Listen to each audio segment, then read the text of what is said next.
I'm Tracy Baxter with today's Record Newswatch. A section of Route 209 in Ulster County was closed all morning as a result of a fatal collision involving a tractor-trailer and a pickup truck.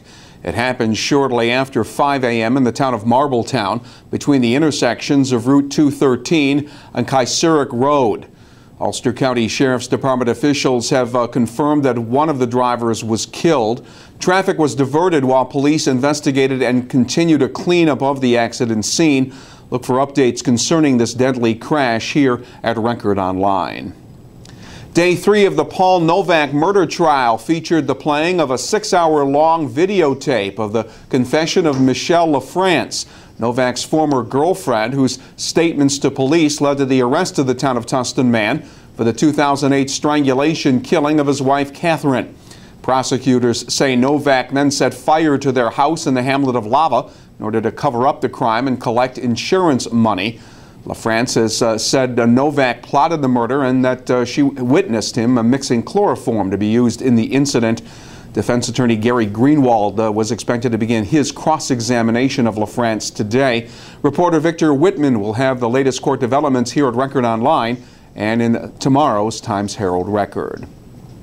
Governor Andrew Cuomo signed legislation to crack down on those who've been using a fraudulent scheme to rip off the Department of Motor Vehicles. The legislation will allow DMV to impose sanctions on those who try to get a driver's license or vehicle registration for free through a chargeback fraud scheme. People have been paying DMV with a credit card, then disputing the charge with their credit card company to get a chargeback on their account.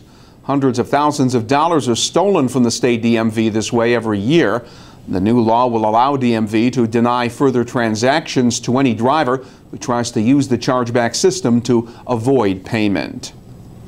Orange County officials and representatives from local fire companies broke ground today on a $1.5 million construction project for a new burn building at the county's fire training center in New Hampton. That'll provide firefighters from throughout the county with a live training experience. The structure will incorporate different building designs that local firefighters are likely to confront. The first floor will be set up as a residential layout. The second floor will simulate an apartment house, and the third floor will represent a commercial property. Really designed to mimic as much of the county, what we see in the county in terms of building, the styles of building, and any situation a firefighter may run into. The building was designed with that in mind. A firefighter, hopefully training in the building, when he goes into a real fire in his own town, he'll think back to when he trained in this building and what he learned here to make sure he's safe in his operations. When it's completed, the burn building will be used to train about 2,000 volunteer and career firefighters each year for more than 50 departments. Hudson Valley Congressman Sean Patrick Maloney's back from a trip to Israel with 36 other House Democrats. Last night he briefed members of the Jewish Federation of Greater Orange County. Maloney says Israel will be more cautious about withdrawing settlers from the West Bank after the pullout from the Gaza Strip resulted in the area being used as a base of operations by Hamas. The issue of Israeli settlements is one that we have seen play out before in Gaza, where the Israelis withdrew thousands of settlers when they withdrew from Gaza.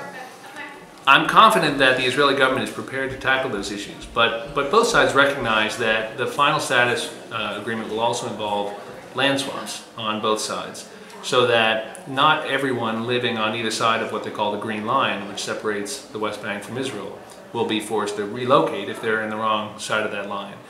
So people of goodwill can work these issues through. Maloney says Israel will need security guarantees before it moves forward with any West Bank pullout. The congressional trip to Israel was sponsored by the American Israel Education Foundation.